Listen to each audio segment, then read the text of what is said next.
Hola, ¿cómo están? Como saben, comenzamos este ciclo de charlas para hablar con quienes nos interesan, de los temas que nos interesan, como economía, política, educación, juventudes, entre otros, y sobre todo porque creemos que es necesario volver a entablar una conversación que podamos ver si al final de esto podemos encontrar algunas respuestas para lo que se viene, pero también es necesario que tal vez podamos encontrar algunos consensos, sobre todo para que de una vez para siempre podamos conseguir un modelo nacional de desarrollo. Así que esto es Equilibrio General. Hoy tenemos la presencia de Hernán Lecher. Gracias, Hernán, por tu tiempo. ¿Cómo ves, si tuvieras que viene algún extranjero y te pregunta y te dice, bueno, ¿qué pasó en Argentina ahora que todo cambió en un péndulo? ¿Y cómo Milei llega al poder y cuál es la situación hoy de la economía argentina? Me gusta el nombre Equilibrio General. Quería decir eso. No, es necesario. Sí, es como un debate, abre un debate. El nombre abre un Totalmente. debate. Me preguntabas cómo llegó Milei. Con un extranjero tenemos un quilombo, o varios quilombos, pero primero le tenemos que explicar el peronismo, tenemos que explicarle de todo, pero si tuviese que explicarle... A un chileno. Claro, qué sé yo, o al mismo extranjero de cualquier parte del mundo, podríamos resumir, yo creo, en dos grandes cuestiones. Una que tiene que ver de índole doméstica, podríamos decir, es decir, cosas que en la política local se hicieron mal, hicimos mal desde el peronismo. Y hay otra parte, no con esto, con ánimo de eximir la responsabilidad que nos corresponde, lo hago la aclaración porque alguna vez me lo dijeron, y no es con ánimo de eximir responsabilidades, pero sí uno es consciente de que es un mundo distinto al de hace 10 años, no hablo hace... Sin lugar a dudas. Muchísimo tiempo más, quizás post pandemia el escenario es distinto, es decir, la responsabilidad de lo mal que hicimos nosotros no pudo haber depositado a Bolsonaro en Brasil, digamos, no estoy un poco exagerando, pero algo de eso hay, o Le Pen ahora finalmente le fue mal, pero bueno, había hecho una elección hace pocos días atrás muy buena. Bueno, hay un fenómeno que creo que tiene que ver con esto, con la celeridad de las comunicaciones, hablo del celular, ¿no? Es decir, que ha cambiado la forma en que no solo cómo nos informamos, sino cómo nos relacionamos. Uno va caminando por la calle y la gente va con el celular, ¿no? Y esa es la forma de relacionarse. Y es un mundo distinto, insisto, al de hace 10 años atrás. Hace unos días atrás una compañera me decía, vos no te acordás, pero en el 2015, en el balotaje, es cierto que usamos las redes, bla, bla, bla, bla, pero salimos a la calle. Y eso es la fortaleza que había, sobre todo en ese momento. Hoy, no solo eso está mucho más moderado, sino que está abiertamente cuestionado. Es decir, tenemos un presidente que básicamente es muy exitoso en sus redes y hace hincapié en ese éxito y construye de ese lugar. Hay muchas provincias de nuestro país que no las conoce, nunca fue ni le interesa ir, ¿no? Y probablemente termine su gestión ni siquiera visitándolas. El otro día yo repasaba, visitó más los países del extranjero que las provincias de nuestro país. Sí, creo que visitó 8 de las 23 jurisdicciones, claro. 24 con la ciudad, pero... Claro, hizo como 15, 16 viajes, no sé cuánto, al exterior. O sea, el doble. Pero de nuevo, entonces, están las dos cuestiones. Me da la impresión, profundizando en la que quizás más nos compete a nosotros naturalmente, que es, bueno, a ver qué cosas nos hicieron bien, que finalmente terminaron en que buena parte de la sociedad estuviera dispuesta a votar a un outsider de la política que decía que iba que no estaba en desacuerdo con un mercado de venta de pibes, porque lo dijo en campaña, y vos decías, pero ¿cómo dice esto y no pasa nada? Bueno, tenía esa virtud, si querés, incluso la sigue sosteniendo, lo cual es materia de debate, pero digo, creo que tiene que ver con las cosas no hechas. Bien, yo creo, es más de índole sociológico, no es mi métier, pero yo creo que cuando vos no haces cosas y no le mostrás a la sociedad que tenés ánimo de transformar, la sociedad te lo cobra de alguna manera, ¿no? Y nos lo cobró electoralmente. Dicho de otro modo, podríamos haber hecho un montón de cosas que no hicimos, que tal vez si no hubiesen sido exitosas, la sociedad no nos lo condenaba, o no nos hubiese condenado tanto, digo. Lo digo también porque algún debate que hubo hace un par de años atrás, era esta cosa de la correlación de fuerzas. No nos da porque no tenemos la correlación de fuerzas. Bueno, para ganar, ¿no? Digo, no sé. Y además pienso ejemplos concretos. Yo creo 2 ejemplos para mí muy paradigmáticos de cosas que no se hicieron bien son: Vicentín es uno, los dos tienen sesgo económico, obviamente, ¿no? Vicentín es uno. Vicentín fue como un separador de aguas, porque lo que quedó de cara a la sociedad es que cuando vos querías hacer algo, te torcían el brazo. Sí, quedaste a medio camino. No fuiste ni para un lado, ni en la dirección que tal vez era no avanzar en eso. Además de todo lo que hubiese significado Totalmente. haber hecho eso bien.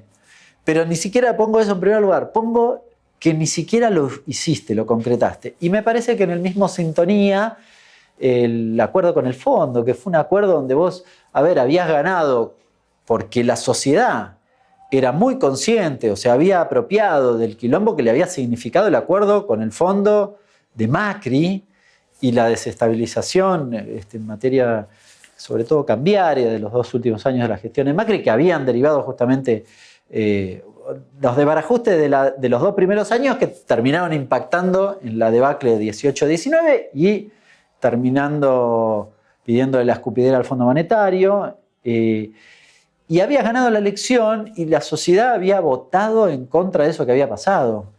Y después terminaste haciendo un acuerdo que era ni chicha ni monada, al contrario, muy dañino para mi forma de ver. Pero si querés, de cara a la sociedad, una sociedad que quizás no tenía los puntos concretos de lo que vos estabas acordando, ¿qué percibe? Bueno, al que criticaste, bueno, después más o menos acordaste, qué sé yo, y no pasó nada. Tanto que decía, no pasó nada. No te paraste de mano, no dijiste más allá de alguna discusión por ahí. O de Máximo cuestionando eso, digamos, pero al que lo cuestionaron terminó siendo a él. Bueno, entonces la sociedad vio que no había una vocación de patear el tablero. Milei patea el tablero para todos lados casi por deporte, ¿no? Es decir, fíjate que el Congreso no le vota algo y lo capitaliza políticamente. Así, pero pará, te votaron en contra de vos. Bueno, porque patea el tablero constantemente, tiene ese atributo virtuoso que creo que no es eterno. Digo, hasta ahora le saldrá bien. En un momento le va a salir todo al revés, cuando la sociedad empiece a apropiarse de nuevo de los efectos de las políticas. Pero ¿crees que esto tiene que ver más con una cuestión, tal vez, vos decías recién, sociológica o internacional del progresismo, de la centroizquierda, que perdió esa capacidad transformadora acá en Argentina y en el resto de los países, y que hoy la centralidad la tiene la derecha, hasta, digo, con electorados más jóvenes, hasta que es más políticamente incorrecta que la centroizquierda? Perdimos ciertas banderas de discusión, que ahora si querés después entramos un poquito en eso. Si fuera un problema de progresismo, a mí, No digo que se perdió la elección por el progresismo, digo que a cierta parte de la sociedad la rebeldía, la transformación, bueno, a mí, cuando yo iba en el secundario, me invitó un poco, había una política que te invitaba a ser parte de algo. Bueno, por eso, yo lo que digo es que no se puede generalizar, porque ¿cómo encuadramos México en esto?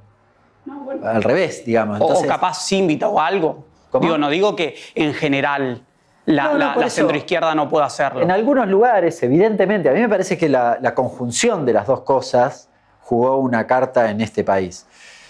Pero probablemente, tal vez en otro país suceda algo parecido. ¿Yo sabés qué me pasó? Digamos, analizándolo en clave internacional.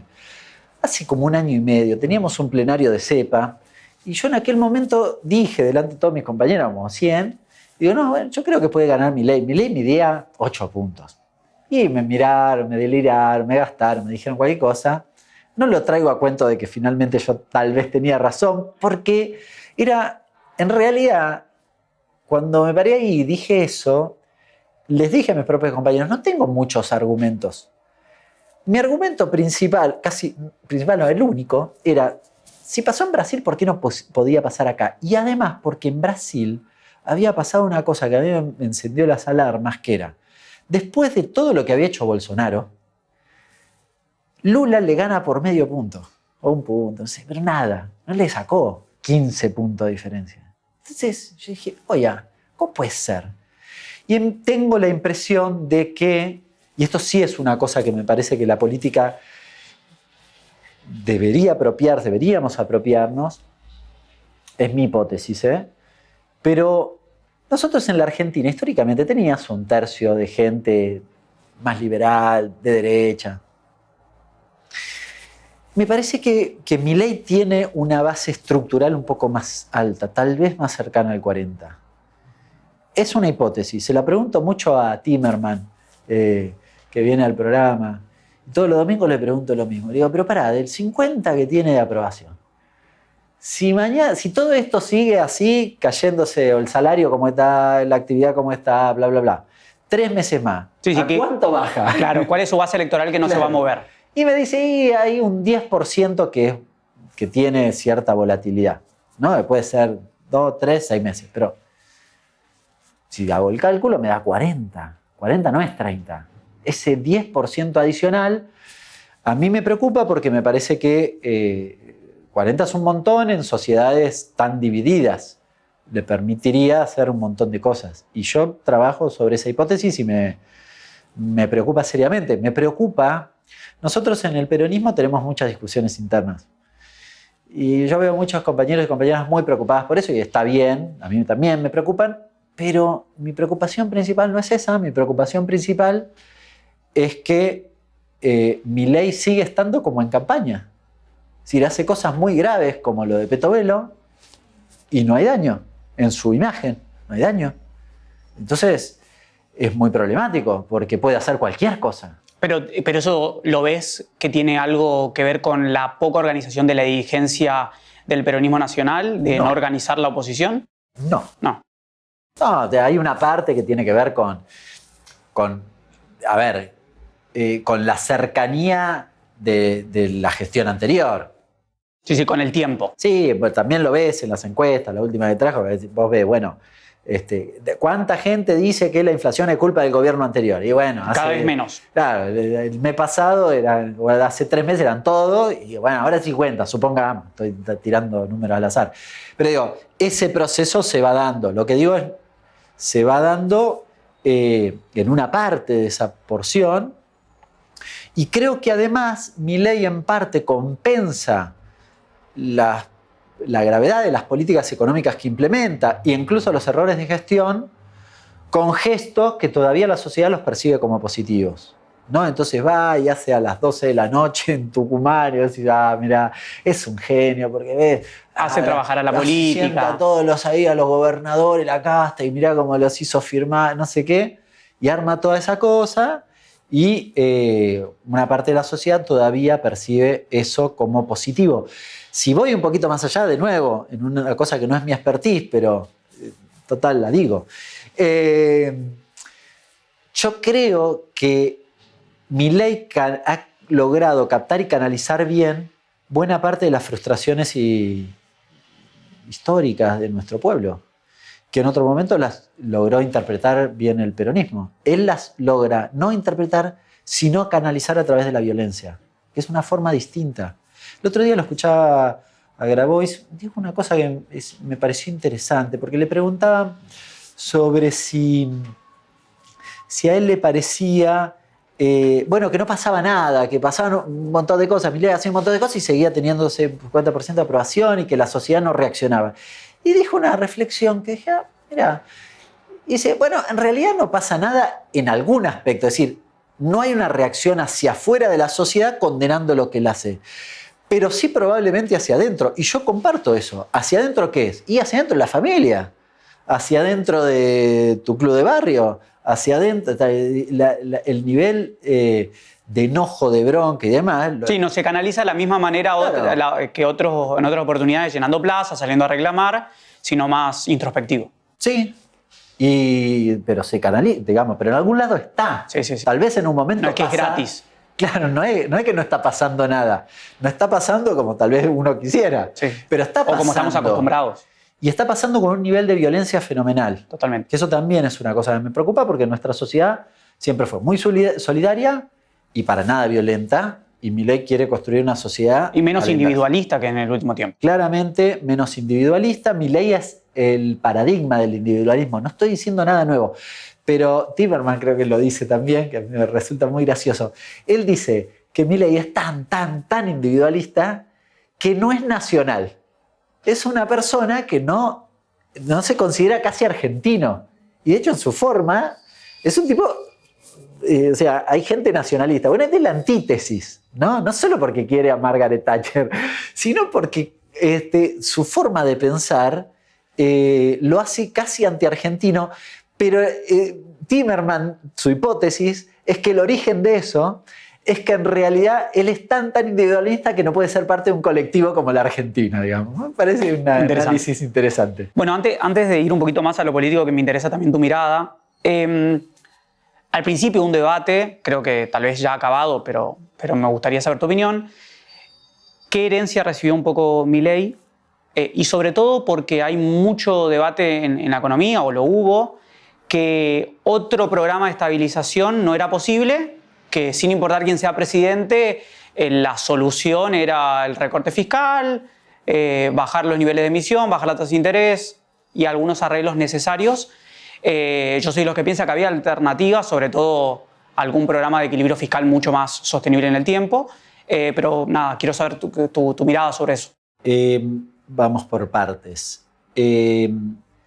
Milei cuando asume de espaldas al Congreso, hace un discurso donde retoma cosas que ya había dicho, pero quizás en ese momento las dijo allí, delante de un montón de gente que cantaba motosierra, motosierra, y que emulaba una campaña de Margaret Thatcher, no hay alternativa. Sí, hizo mucho trabajo tratando de convencer a buena parte de la sociedad, y creo que lo logró, de que no había alternativa. Insiste en esto, es decir, el tipo cuando te habla de inflación parte de la hiperinflación del 15.000% que iba a haber en un mes. Sí, creo que vi un video de un compañero que decía, bueno, si tomamos el tipo de cambio de la última semana, haciendo el mismo cálculo de Milei, claro, el dólar debería valer en un año 17.000 millones de pesos. Claro, bueno, pero eso no tiene sentido metodológicamente. Por supuesto. No lo te puede defender nadie. Pero es parte de esa construcción. Es decir, el tipo es consciente que está haciendo una huevada. ¿Para qué lo hace? Y bueno, pero lo hace para crear ese escenario donde del otro lado la gente crea efectivamente que no había otra alternativa. Y el no había otra alternativa le permite recorrer determinados caminos. Claramente había otras alternativas. El ajuste, pongo ejemplos de otras alternativas. La devaluación del 120%, bueno, fue porque el tipo quería llevarlo a un extremo, que encima le salió mal, pero a un extremo tal que le permitiera hacer un montón de cosas posteriores muy dañinas para la sociedad. El recorte fiscal, había un montón de alternativas. Este es un gobierno que acaba de votar en la ley bases la reducción del impuesto a los bienes personales, la alícuota, y volver a imponer ganancia.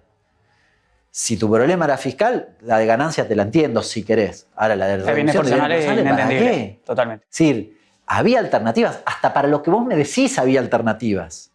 Recortarle a los jubilados, ¿en serio? ¿No se les ocurrió? ¿No había uno más creativo? Bueno, hasta el proyecto de jubilados, de aumentarles un poco, que se aprobó en diputados hace poquito tiempo, vale menos que la reducción de bienes personales. Bien, sí, ahí me estaban pasando. Acaba de salir los datos de la OPC haciendo ese cálculo fiscal. Vos tenías lo que en algún momento planteó más, pero la separata, y nosotros un montón de veces discutimos, los beneficios fiscales, que son de todo tipo y color, ¿no eran una herramienta para reducir el déficit? Bueno, es decir, la discusión de Galperín, Globan, vos le estás financiando a través de la ley del conocimiento, ¿tiene sentido que se ahorren 100 palos verdes el año pasado? Eso es un cuestionamiento también a lo que no se hizo en la gestión anterior. Totalmente. Pero tiene sentido. ¿Por qué no sacaste plata de ahí y te evitaba recortar en otras áreas? Porque además estuvo tan mal hecho, o tan deliberadamente mal hecho, esto, que lo que hizo es pegarte sensiblemente a la línea de flotación de la actividad económica. Con lo cual te llevó a discutir otras cosas. ¿Y ahora cómo haces? Porque la recaudación también se te cayó. Entonces tenés que hacer un ajuste mayor. Y ¿no? Ese esquema perverso, con además despidos, con actividades que si se sostiene este nivel de actividad 3 veces más, terminan cerrando toda la pyme. Digo, eso es el resultado de la motosierra mal usada. Entonces, ¿había alternativa? Sí, claro que había alternativa. Ahora, dicho esto, digo algo que tenía que haber dicho al inicio, pero que es al inicio por la importancia. ¿Había que hacer un ajuste? Sí, claro que había que hacer un ajuste. Lo sabíamos todos, todas. El cómo es absolutamente esencial en esta cuestión. Y después, el nivel de endeudamiento. Este es un gobierno que te dice, no, el problema fiscal, igual que lo decía Macri y demás, el problema fiscal, pero estamos discutiendo todo el día el dólar. Entonces no le dan bola al dólar. No, supuestamente no es un problema. Ahora después tenés un quilombo porque no terminás el gasoducto, porque no querés poner 50 palos, porque hiciste la motosierra mal hecha, y entonces no hiciste la terminación del gasoducto que te permitía comprimir el gas y entonces que circulara una mayor cantidad. Sí, hay un contenido ideológico que primó por sobre la estabilidad tal vez del equilibrio. Sí, una huevada, yo qué sé, si ideológico, boludo, no sé. Sí, o de inexperiencia. Ahora te gastaste 500 palos porque tuviste que importar a 20 dólares la energía. Bueno, amigo, porque no ves que el problema principal, sí, y eso te tensiona sobre el problema principal, que es la discusión de los dólares, sin desmerecer el resto de las discusiones. Pero la discusión de los dólares en una economía que todo el tiempo tensiona sobre ese bien escaso, no lo podés tratar porque sí, porque vas a terminar. De hecho, el gobierno le está pasando que hoy tiene tensiones cambiarias de todo tipo y color, básicamente porque no acumula dólares, porque, entre otras cosas, de las cosas que se hicieron mal, fue post-devaluación, liberalizaron todo. Entonces tuviste niveles de inflación, que ahora dicen, ay, qué grandes que somos, que lo bajamos a 5%, que es lo mismo que tenías antes de la sequía, pero bueno, lo bajaste a 5% y en esa curva te comiste toda la devaluación. Entonces ahora estás en foja cero, no acumulas dólares. Entonces volvemos a discutir el quilombo dólar. ¿Crees que algo de todo esto del déficit fiscal fue un debate que nosotros no pudimos dar o que no lo dimos de la manera correcta? Porque, a ver, creo que ahora está mucho más presente, o por lo menos en la mayoría que vos me preguntás, consideran que el equilibrio intertemporal es necesario en cualquier economía. Y capaz a veces, no sé si era mala palabra, pero no se daban las discusiones tal vez un poco más centrales. No digo que sea la única, la pero digo que... del equilibrio es un error. Está mal. Está mal. Lo que firmaron los gobernadores es una huevada importante que ni siquiera se detienen a pensar 2 segundos lo que significa. Vos tenés que tener superávit en determinados momentos. Sí, por eso ley intertemporal. Claro. Y probablemente tenga que tener déficit en otros momentos. Por supuesto. Ejemplo, la pandemia. Tiene sentido, claro. Por eso digo, esa hueá no, vamos a defender el superávit a lo que dé. Bueno, maestro, no tiene sentido. Ningún país razonable, ni el nuestro, tiene sentido que lo tenga. Ahora, en todo caso, vos tenés que discutir o tener la responsabilidad de tener déficit. 2 cosas. Déficit eventualmente razonables cuando los necesites tener y superávit cuando puedas tenerlo, de tal manera de que eso no sea un problema a lo largo del tiempo. Ahora, dentro de esa discusión, también deberías discutir qué tipo de déficit tenés. Porque Macri, a contramano de lo que decía, Macri no redujo el déficit. Macri lo que hizo fue modificar el déficit. Hacia finales de su mandato el fondo lo agarró, qué sé yo, y ordenó un poquitito las cuentas. Pero Macri prácticamente cierra con el mismo déficit. Peor, en realidad incrementa el déficit financiero y reduce el déficit primario. Nos ajustamos nosotros para pagarle a los acreedores, dicho de manera sencilla. Ahora, en el medio, ¿qué hace? Casi elimina bienes personales. Reduce 10 puntos la alícuota de ganancias para las sociedades. Reduce las retenciones. Elimina la ganancia mínima presunta. Y terminaron pagando 2 millones de trabajadores ganancia. Es decir, no es el mismo déficit. No es el mismo déficit. Entonces, las 2 cosas hay que discutir, me parece importante discutir en nuestro país.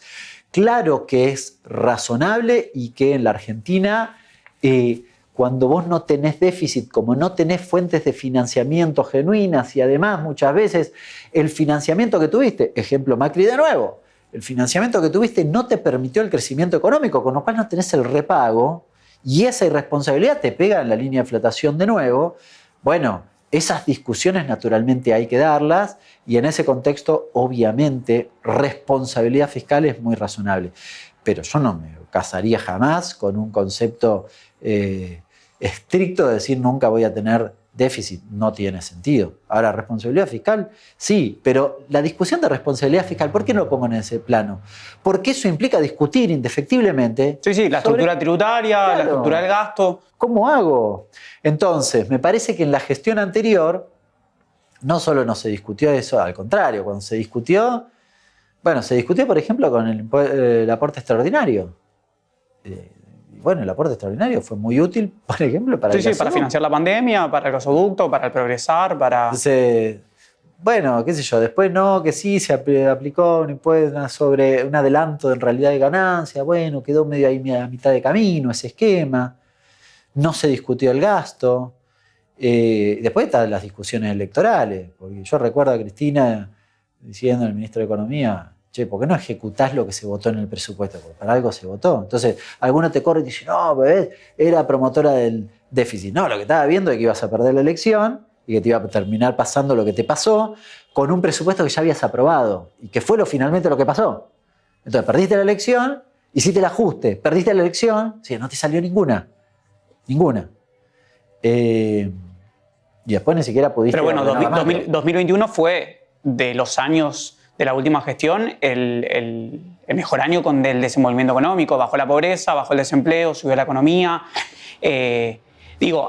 Mirando un poco el proceso de ordenamiento, obvio que veníamos por supuesto, veníamos de un proceso de pandemia, está clarísimo. Pero después, a posteriori de eso, el proceso aún se profundizó, comparado con la pandemia, comparado con el año anterior. Hubo algo que no escapa y que me parece importante. Sí le dimos mucha, o dentro de nuestro espacio, mucha discusión a la generación de la deuda, sobre todo en la época de Macri.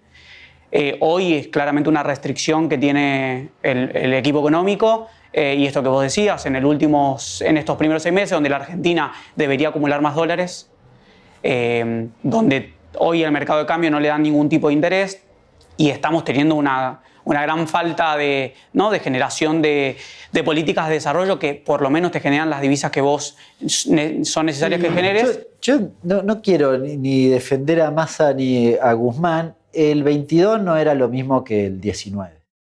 No, por supuesto, eso está claro. Es decir, vos no llegás en el mismo momento. Mis matices, mis miradas distintas tienen que ver con cómo abordás vos las problemáticas económicas en tu país. Yo iba a ser secretario de Comercio. Esto se conoce. Sí. No fui secretario de Comercio porque, Alberto no quiso, Culfa no quiso.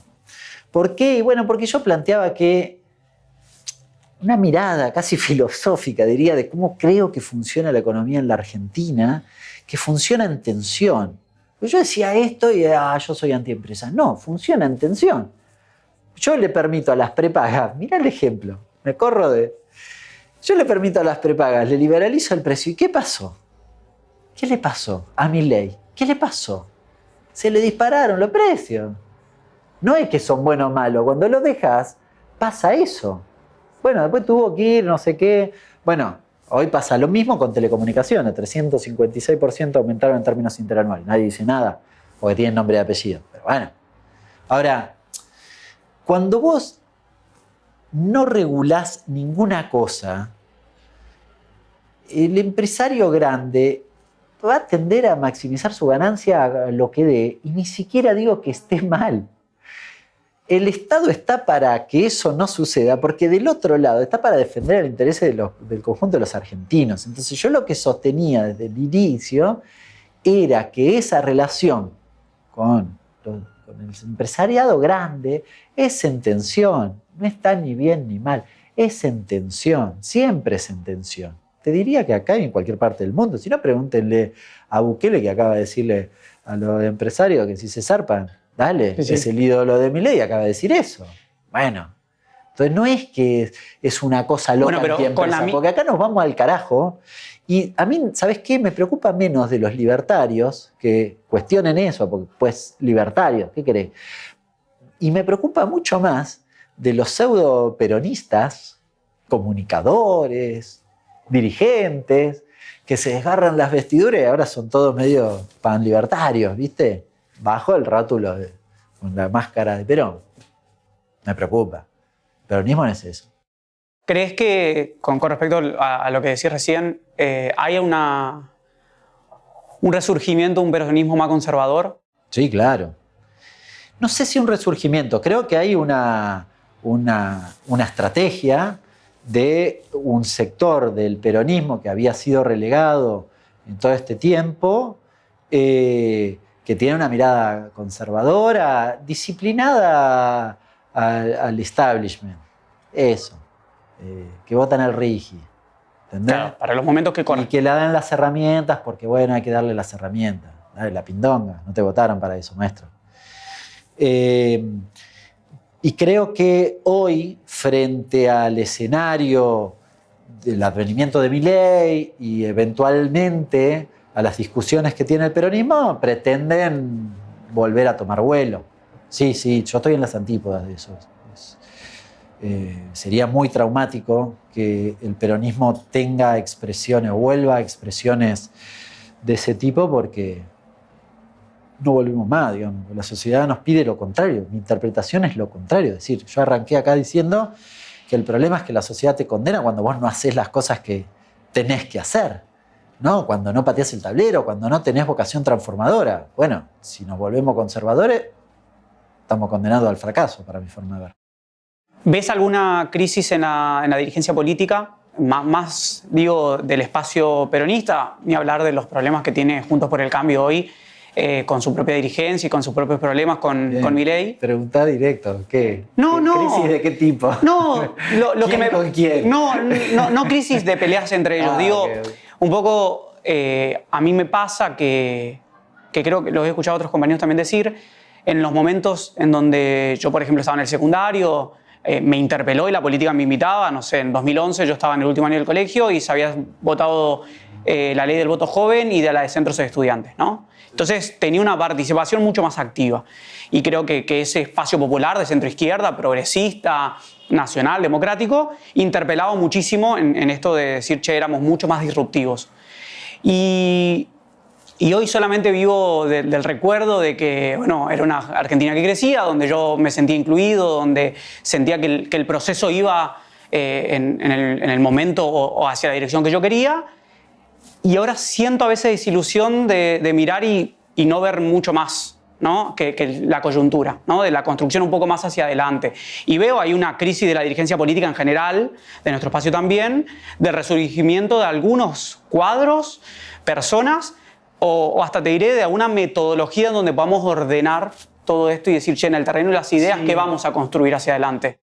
Yo sí comparto en términos genéricos. A mí me parece que al peronismo le está costando identificar lo que la sociedad está percibiendo. Sí, me parece que cambió la sociedad, lo decía antes, de manera muy acelerada.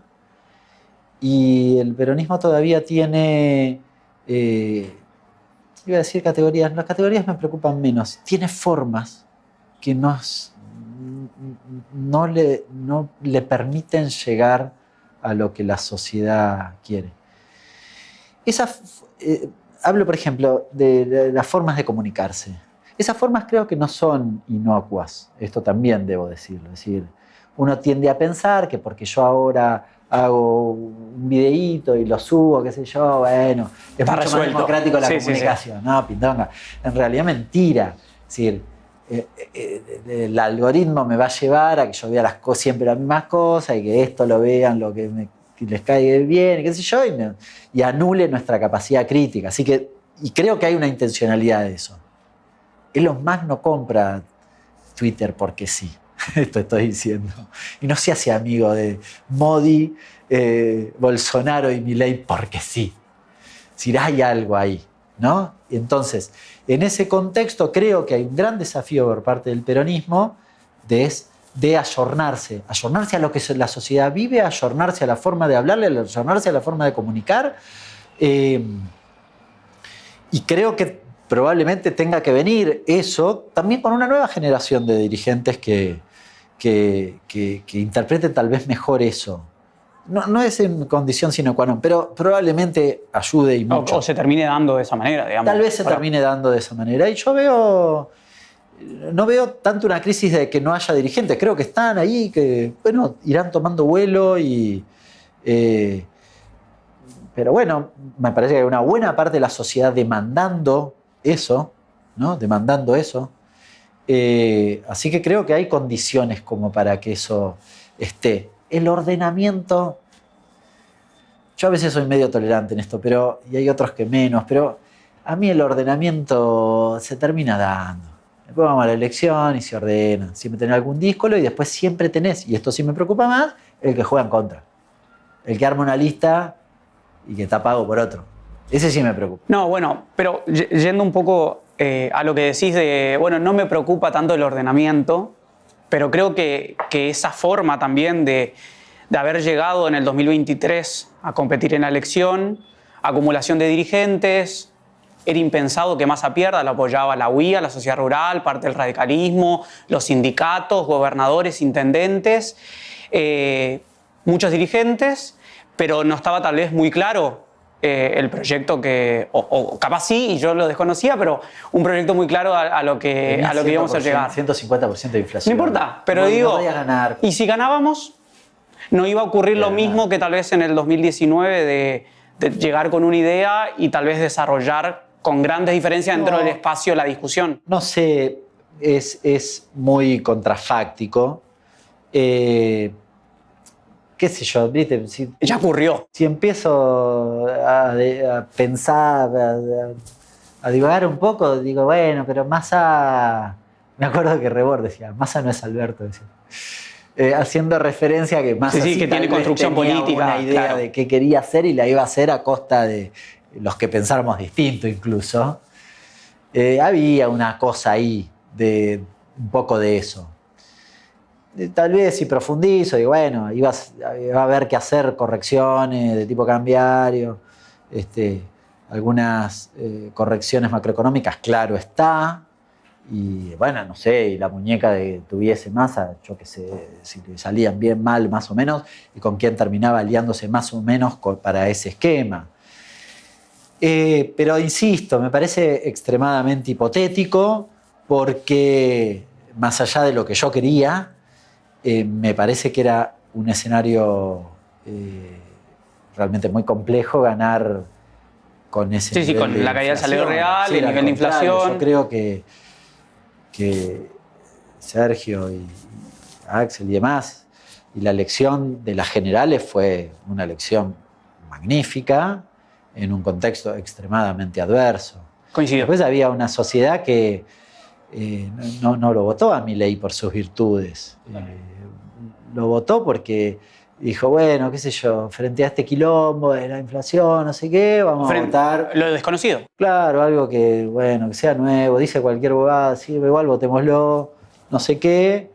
Y bueno, y hoy sigue sosteniendo en parte eso por una cosa que han logrado instalar, que es que estás igual de mal. Yo lo sostuve en campaña, no vas a estar igual de mal, no voy a decir que estabas bien, pero podés estar peor. Y de hecho estás peor. El otro día fui, mire, nosotros hacemos unas investigaciones sobre cómo impacta la política económica en algunos sectores en particular. Y fuimos a Muebles, y entonces recorrimos la calle Belgrano, acá en la ciudad de Buenos Aires, la calle donde todos son comercio de muebles. Muerto todo, vendiendo 50, 70% menos. Tremendo, pero tremendo. Yo en prima facie hubiese dicho menos. Y voy a uno, le pregunto, y me dice, no, estamos muertos, no sé qué. Le digo, ¿te puedo hacer la entrevista? Sí, pero mirá que yo voté a Milei. Sí, no hay problema, sí, lo que vos quieras. Dice. Me dice, voté a Milei, pero bueno, yo digo lo que pasa. Sí, está perfecto. Y nada, y básicamente decía esto, ¿viste? Trataba de decir, bueno, el 23, pero la verdad es que después terminaba pinchándole un cachito y decía, tenía 3 comercios, ahora tengo 1. ¿Y cuándo lo cerraste? Hace 1 mes y medio los otros 2. Bueno, no es lo mismo. No es lo mismo. Y esto fue una decisión política que podría haberse evitado. No digo que al tipo estuviera viviendo en el paraíso antes o que si hubiese venido más ahora estuviera viviendo en el paraíso. Lo que digo es El tipo de 3 comercios tiene uno y está vendiendo el 50% y no sé si en 3 meses no termina cerrando el único que tenía. Una persona que se dedica a esa actividad hace 30 años. Totalmente, hoy creo que salieron algunos números de 10.000 pymes cerradas. Nosotros en las provincias las tarifas están aumentando 400%, con caída entre el 30 y 40% de las ventas. Claramente, en algún momento uno esperaría que la realidad se termine imponiendo, ¿no? Un poco a este modelo. Es necesario que nosotros tengamos una ley de grandes inversiones.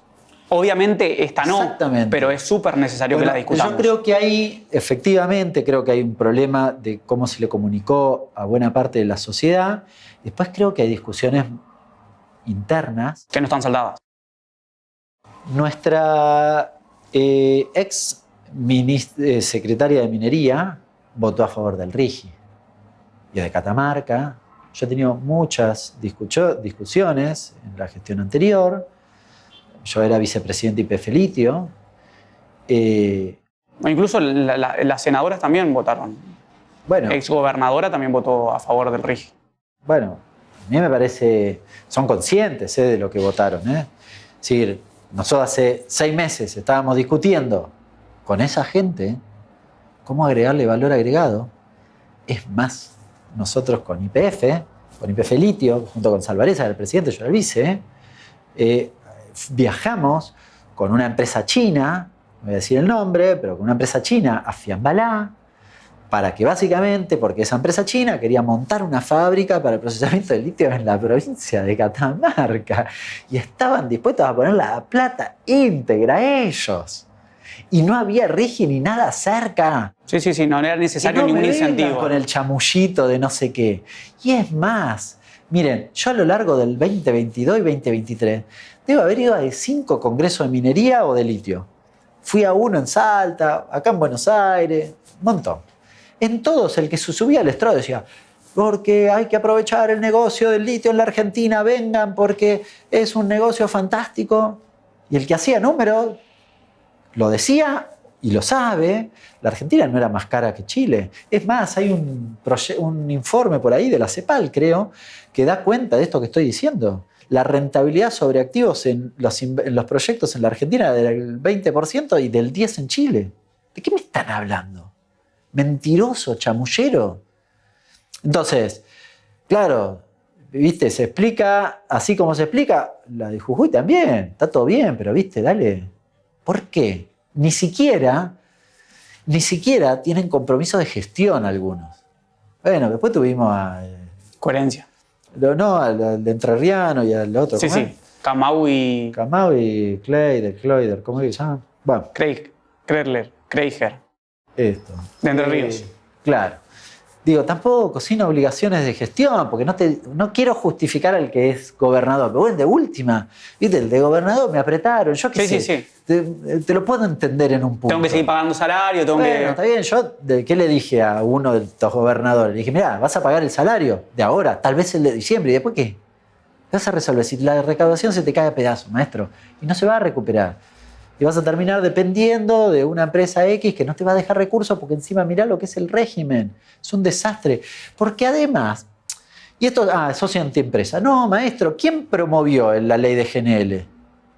¿Qué la promovió el Macri? Si votaron en contra ellos. Sí, lo mismo con el acuerdo con Chevron. Pero claro, porque es insostenible ese argumento. Ese argumento yo lo escucho además en gente afín a nuestro espacio político. Que eso también es de mucha gravedad. ¿Viste? Confunden deliberadamente. A mí, mirá que te financia en este momento es bastante interesante, ¿eh? En la fila del peronismo. Es bastante interesante. Bastante interesante. Ahora, en esa discusión, sí, yo creo que se cruzaron las dos cosas. Cosas que no sabemos explicar y algunas cuestiones más profundas atravesadas por estas cosas. Sí. Desde el tipito que se arregló 2 cargos en Atucha hasta el otro que tiene obligaciones de gestión y entonces arregla por el aguinaldo, desde gente que, viste, quieren que vengan inversiones a costa de su propio pueblo.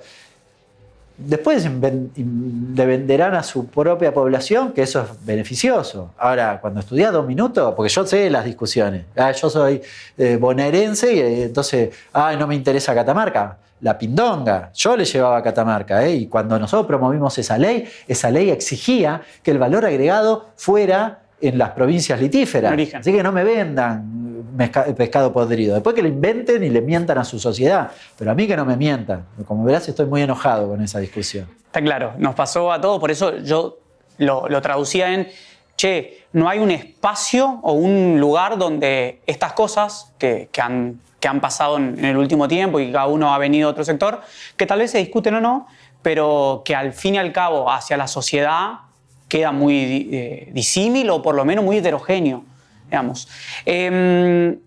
¿Ves una salida del cepo antes del año 2025 o imposible? Qué buena pregunta, Mario. Antes, ¿cumplen la meta en agosto de bajar 10 puntos el impuesto país o no?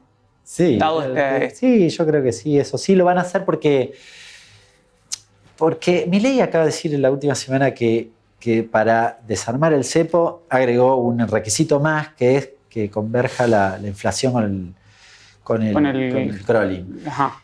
Entonces, no puede, y la inflación no está bajando, con lo cual tiene que hacer algo. Probablemente bajen impuestos para intentar hacer ese efecto. Dudo que sea exitoso, pero bueno, es el camino que pretenden recorrer. Ahora, el desarme del cepo tiene una complejidad bastante importante, porque tiene varias aristas. La principal arista es el gobierno que decía Caputo, decía, nosotros tenemos que resolver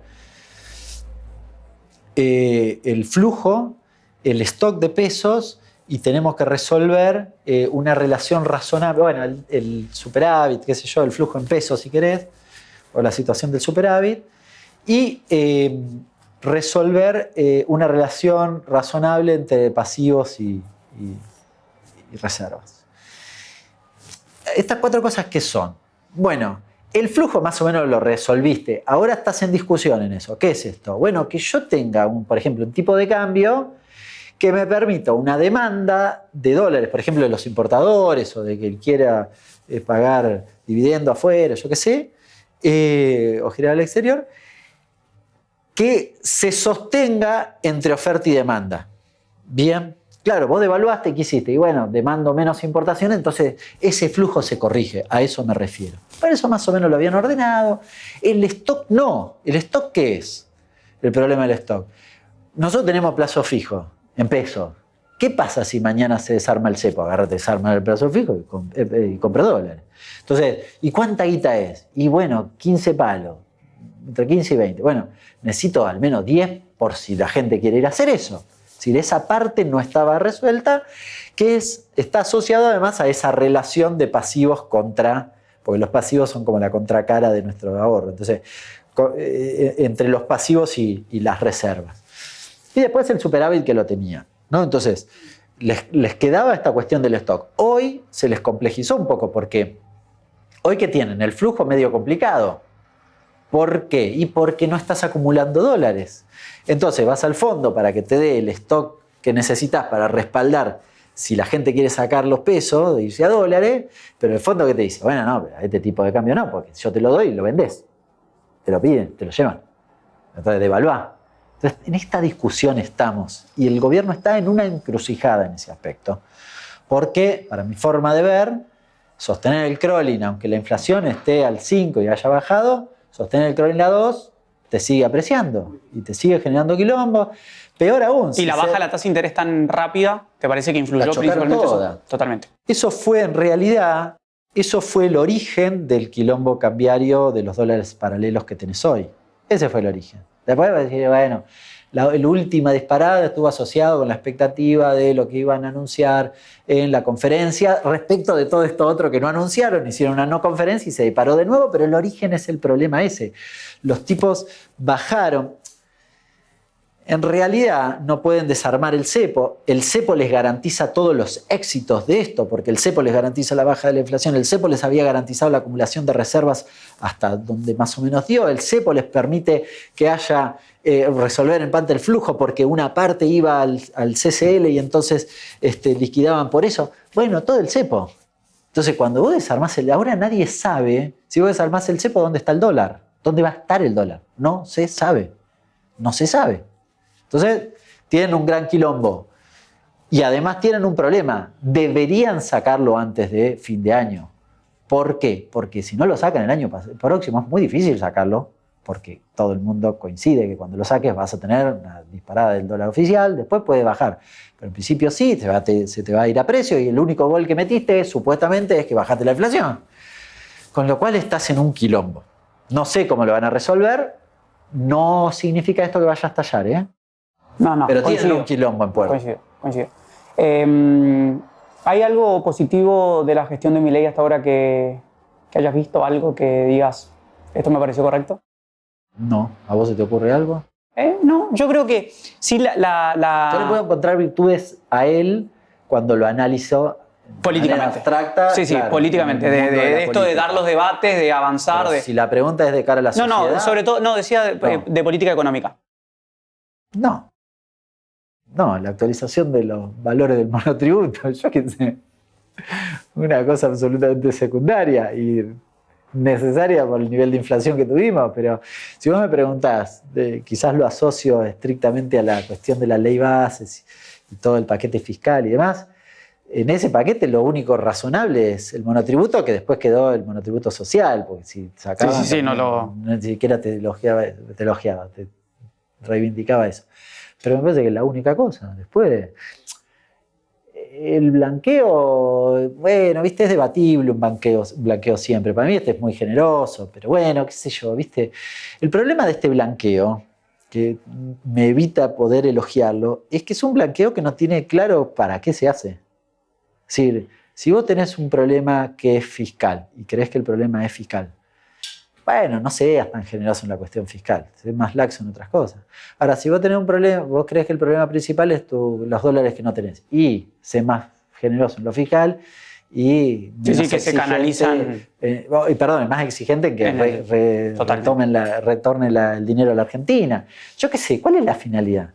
Porque al final, si hiciste eso, reducís bienes personales porque para que sea exitoso el blanqueo, pero te tiras un tiro en el pie porque el problema es fiscal y te obligás a incrementar digamos, a recortarle otra vez a los jubilados. Lo mismo que haces con este pase de la deuda del Banco Central al Tesoro, que genera lo mismo. ¿Sí? Todo muy lindo, ¿sí? Ahora puedo subir la tasa. Ah, genial. Bueno, ¿quién lo agarra ahí? No, el Tesoro. Ah, buenísimo. ¿Cómo? Y bueno, no sé, vamos a recortarle de nuevo a los trabajadores públicos y de suspender más la obra pública y a recortarle a los jubilados. Mucho costo futuro. Yo qué sé, ¿cómo vas a recuperar la actividad económica? Si el desarrollo, baja la obra pública, va a tener un costo. Nosotros decíamos, no iba a haber recuperación en B. Sí, bueno, no, clarísimo. Alguien que nos reivindique alguna vez. Totalmente. Yo qué sé, ¿viste? Bueno, por último. Sí. Varias tarjetitas. Que elijas alguna. Estas cosas. A ver, cualquiera. La que vos digas. Si tuvieras que mantener un ministro del gabinete de Milei para conformar el nuevo gabinete del peronismo. A ver, pará. ¿Lo tenía Francos? ¿A Scioli? Se lo hubiese dejado a Vilela, que se lo cargaron ahora. Era el más intrascendente. ¿Caputo? ¿Sturzenegger? Bueno, a Scioli ¿Bullrich? Dejar. No, a Sturzenegger no. Definitivamente no.